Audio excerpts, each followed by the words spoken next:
Jumping into day 2 of Reset Your Mind, Overhauling Toxic Thoughts, the devotional portion titled Test Your Thoughts. The thoughts you keep in a loop determine the direction of your life. Stephen Furtick. He's got some good one-liners. I'll give him that. We have a lot of thoughts every day. In fact, many experts believe we think somewhere between 60,000 and 80,000 thoughts per day. That averages out to 2,500 to 2,300 per hour. Remarkable, isn't it? It would be great if our thoughts were all good, but many of them are negative and toxic. The good news is that we have a guide to help us test our thoughts. Philippians 4:8 is a great test as to whether we should think about something. The verse tells us to think about things that are true, noble, right, pure, lovely, admirable, excellent, and worthy of praise. Consider each word listed below. True.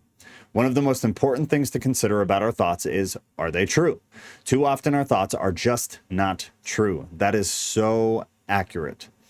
We need to focus on what is authentic, real, and lines up with God's word. Next word is noble.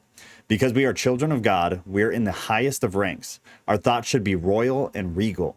Not in an arrogant way, but in not allowing ourselves to think in an unkind or repulsive manner. Next word is right. So many people want to be right, to be the one who is never wrong. But often we don't allow that desire for being right to permeate our thoughts. Thinking right thoughts means allowing accuracy and appropriateness to guide us. Pure. To be pure in heart and thought is not as difficult as it seems. It's simply choosing to think on ethical, good, upright, and honest things. Lovely is the next word. Think. This is a word that isn't used much, but it should be. I say lovely way too much. It's how I describe things. To think lovely thoughts means to see the beautiful and stunning in life and allow our minds to think upon those things. I love the word lovely. Things are lovely. Admirable is the next word. To be admired is something most people want. But do we want admirable thoughts? Thoughts that are credible and distinguished and allow us to live in such a way that is commendable.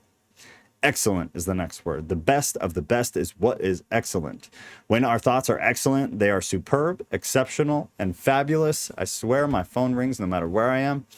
Excellent thoughts lead us to live excellent lives. Worthy of praise is the next one. What thoughts are worthy of praise? Thoughts about God, His ways, His plans, and His creation, to name a few. It's safe to say that when our thoughts are on Him, that's a good thing.